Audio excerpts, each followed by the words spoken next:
Okay.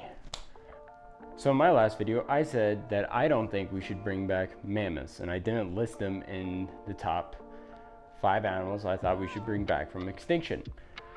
And to put it nicely, some people were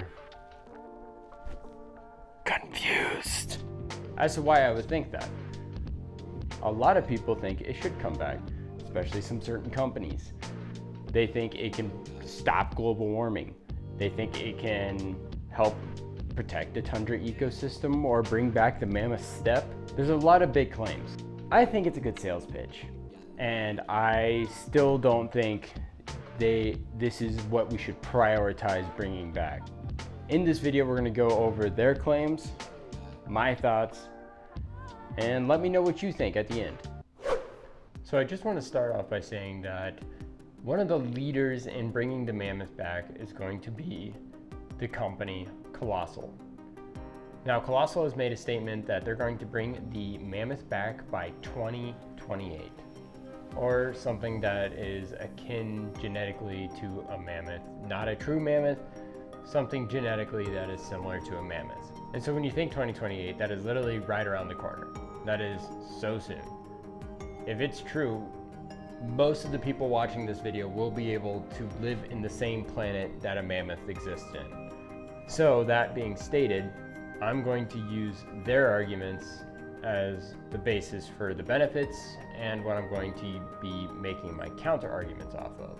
Now, one of the major claims that Colossal makes is that the modern day tundra and Arctic ecosystems are missing a large keystone species, a very important one. Now, when we hear keystone species, we need to understand what that means. And that is a plant or animal that disproportionately plays a larger role in that ecosystem. And this is like a very sound argument if you think about the other two modern day elephant species, the African elephant and the Asian elephant. I understand that the African elephant got split into 2 different species, but just for saving time, I'm just going to say broadly the African elephant. So both of these elephants play huge roles in protecting and the overall function of their ecosystems. The African elephant protects the savanna by largely disproportionately knocking down a majority of the trees, and it does that to get to the fruits and fibrous roots that are very starchy and help it in its caloric intake. The Asian elephant does a similar thing, and it helps open up areas to have a much more diverse ecosystem and brings to life other species that would never see the light of day. The Asian elephant is also a large proponent in spreading the seeds of the fruits that it eats, and we could just see the roles of these elephants be incredibly important to the ecosystems that they play a part in. And so theoretically, bringing the mammoth back and throwing it back onto the Arctic tundra, we might see its role play out again. How is the mammoth going to help prevent / slow down global warming? Now, what Colossal claims, and what I also agree with, is that by protecting the tundra, you're protecting the permafrost that's up there, and by protecting the permafrost, you will kind of stop a carbon bomb, essentially. Because by like the defrosting and the melting of the permafrost, you're going to have a lot of carbon that's just going to seep into the atmosphere. And we see this in certain areas of Russia where a lot of the permafrost is melting. There's literally areas of the ground where like there is so much methane and gas that it's like literally blowing up like balloons. There's areas of the Siberian tundra that are now like look like hills, but it's actually just a giant sod balloon.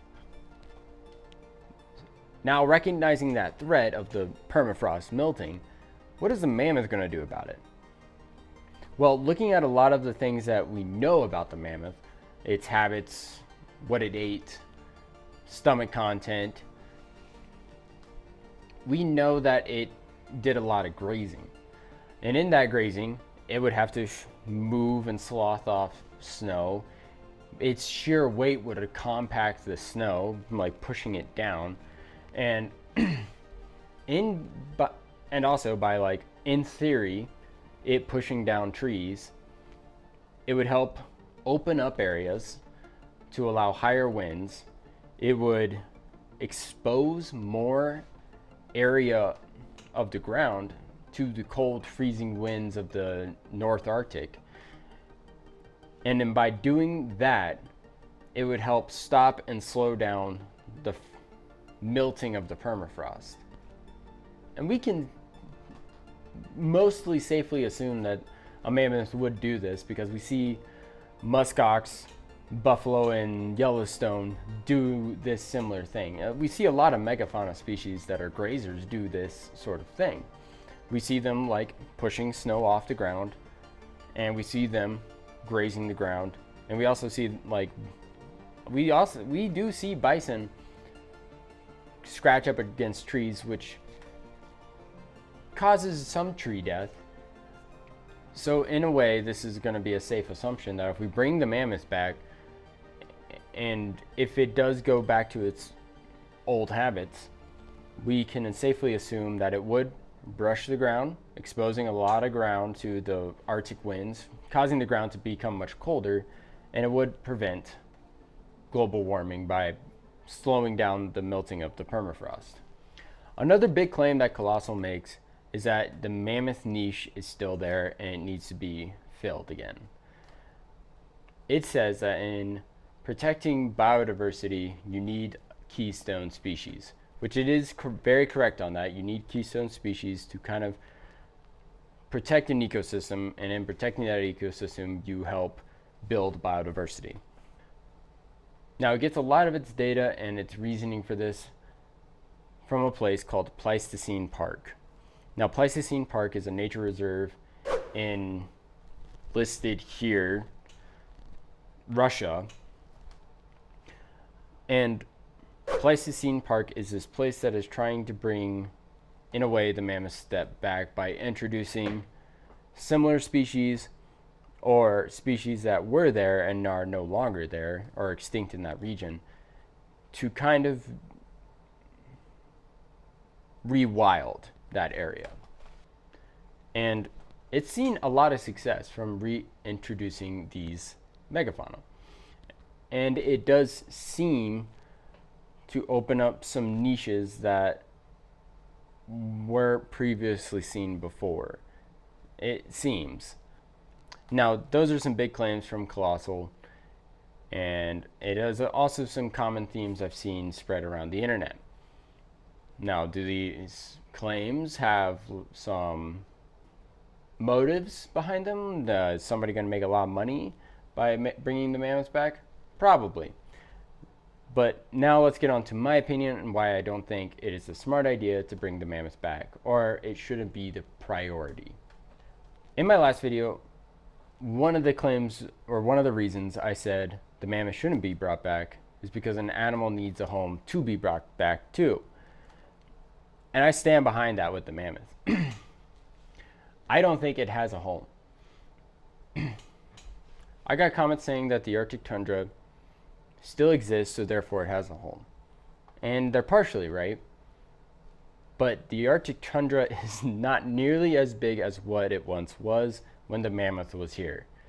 The Arctic tundra, when the mammoth was around, was the largest biome on the planet. It covered all of the United States, North America in general, all the way down to as south as like the top of Mexico, and covered all of Asia, Europe. It was huge. It covered almost the entire planet, and Colossal does recognize that in their website. You can see it. But today, it is one of the smallest areas. Like, it is not nearly as large of ecosystem as it used to be. Alaska only has a couple of spots of true Arctic tundra left, and those spots are very separated. Now, I want to point out that they're separated because for a mammoth to have a home, it has to have an area of migration. And there's a lot of documentation that they migrated long distances, long distances. There is a study that I'm going to link below, but they covered on a regular basis the area, the length of California, the length of California within their like lifetime, easily, multiple times over. And for them to be able to do that, they need an ecosystem that is that large. Having them in this little gated area is not going to work. And I know people claim that Siberia would be a good place for it to go, but not many areas of Siberia have said they would be open to a mammoth. Pleistocene Park is one of the few that said it would be. Now, I would like to point out the size of Pleistocene Park, where a lot of this research data comes from. It is 20 square kilometers or 8 square miles. Not small, it's not terrible. But the size of Yellowstone is 3,471 square miles. Much larger. So for a mammoth to live in Siberian Park, it literally is going to have to be fed. Which I don't see that as being more than a glorified pet that has a large, like, doggy park. So the point of my last video is, if we're going to bring back an animal, it has to have a home. And for it to have a home, it has to perform all the things of its life, like migration. And I don't think the mammoth has a large enough area, really anywhere on the planet, for it to be migrational. Morally, bringing a mammoth back brings up a lot of ethical questions. And I say this because a lot of the science is using CRISPR and the same science that brought back the Iberian ibex. The Iberian ibex is the only species to go extinct and to come back for like 10 minutes. Now, why?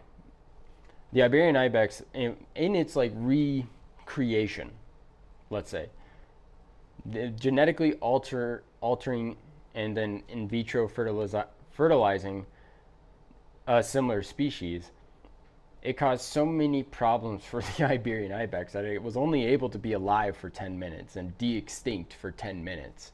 So in understanding how science works and understanding the science that brought the Iberian ibex back, you know that a lot of elephants will die along in the process. And in taking away from the African or Asian elephant potentially coming back through this same science, probably much more successfully, since it will take a lot less genetic editing, or any at all, you can kind of see where I'm getting at, where you're taking away from the success of an endangered species to potentially bring back something that went extinct. So we understand that elephants and even the mammoths, we have a lot of evidence for that they were extremely social animals. They require a herd for their health. Similar to humans in the way that we can go psychotic, or we can go crazy, or become incredibly stressed when we don't have other humans around after a certain period of time. We know this about elephants. So in bringing a mammoth back, you have to acknowledge how long it will take to bring back a herd. And Colossal does state that they are trying to develop artificial wombs to carry an elephant. But to my previous point, and understanding science, you know that there's going to be a lot of failure along the way. You don't just get it right the first time. So from my research, I researched how long it would take for one to kind of be semi-adult. It takes 9 months of gestation. So this is assuming that they're not using the artificial womb and that they're going to be using an Asian elephant as the surrogate mother. So 9 months of gestation. Then once born, it needs to be nursed for 2 to 3 years. And so this means it's going to have to be by the Asian elephant side, or we'll be using some sort of formula for that said mammoth. And then somehow that semi-adult elephant is going to need to figure out how to survive in the Siberian tundra. And yes, I do mean figure out, because elephants are one of the other few animal species on the planet, like us, that need to be taught a lot of things. It's not like other animals like rabbits or tigers that come out of the womb mostly knowing what they're supposed to do. An elephant needs to be taught what to eat, what is safe to eat, what and how to find what to eat. I don't know how Colossal is going to do that. Are they going to have people up in the Arctic tundra like helping this elephant figure it out? Because we as humans don't even fully understand how the mammoth did it. So this is this giant obstacle that Colossal is going to have to figure out. Hopefully before they bring a mammoth back, but it's probably going to be after. Which, in the process of figuring that out, mammoths will die. And it just also acknowledges that bringing one back at a time is just going to cause a lot of stress and a lot of health issues for that said mammoth. So I figured I would just keep it as like 3 and 3, but I do have a special mention.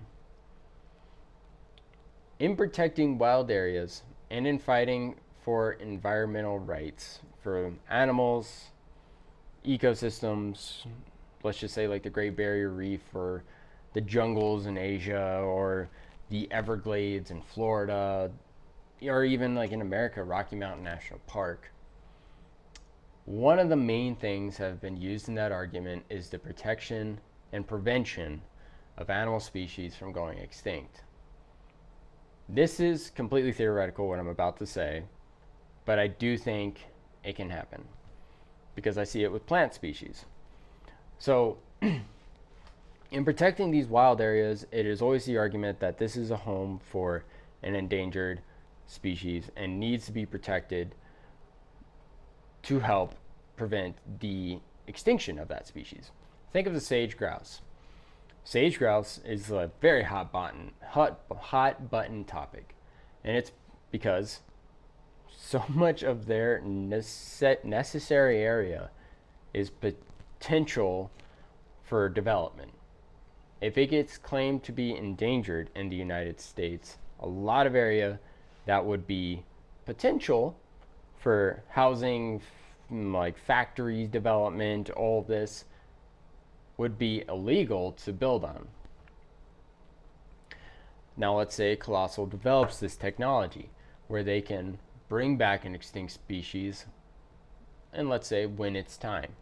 Similar to how a lot of plant species, unless it is a endemic species to that spot, a lot of their protection happens by seed collection and then reseeded in a different area to help prevent the extinction of that plant species. I can see this going that way with a lot of endangered animals. If a live tissue collection of an orangutan or a tiger, or let's even say a manatee, if you collect live tissue from that animal, save it, let the people mine or dig for oil how they need to, and let's say to the degree that is satisfactory, they bring back that ecosystem, like just plant a couple of mangrove trees for the manatee or something. They reintroduce the manatee. I can see a lot of the stronghold arguments that an environmentalist would have in protecting a species, a very charismatic species, one easy for the public to fawn over. That stronghold argument will go away, which makes it much harder to fight for the protection of wild areas. That's completely theoretical. That is not something that I do think it would happen, but it's not a guarantee. I don't have any evidence for it except for just how I know how protection of some plant species go. So in conclusion, hopefully I didn't bore you too much. I really do think the technology that Colossal is developing is cool. It's probably going to be beneficial in so many ways that I don't understand. I think it will be super helpful in bringing back species like the thylacine, something that I do think would be way more beneficial than a mammoth. I still don't think that devoting all of this energy, this time into bringing back a mammoth is really worth the world's while. But I do understand why they are pushing it. I think advertising and putting up the potential for bringing back a mammoth gives a company like Colossal a lot of money. I think it gives it a lot of funding because it is a big, easy thing to sell. It's a giant, cute fur ball. It's a giant, cute, like furry elephant. It is much more easy to get eyes and things attracted to that than a dodo. I did listen to a podcast where one of the people or representatives of Colossal wants to bring back the Carolina parakeet, which I think would be amazing. I think that would be wonderful. I just don't think it's an easy thing to sell, though. No one really knows what a Carolina parakeet is. If you know what it is and know the history, you're kind of in a niche group. So bringing back a mammoth, which everyone has seen Ice Age, a much more easier thing to sell. So I understand why they're advertising it. And I know this video is not going to stop a mammoth from being bought back. There is so much money in it that me saying my ideas doesn't really matter. It's just I like putting my thoughts out there, and I see this channel as being a community that can do that. I loved reading the comments of people that disagreed with me in the last video. It was very interesting to me, and even got pointed out that I was wrong. A nunbat isn't the closest living relative to a thylacine. It is the dunnart. So yes, please keep on telling me I'm wrong, telling me how I'm wrong. Please hit like and subscribe if you enjoyed this video, and I'll see you in the next one. Out.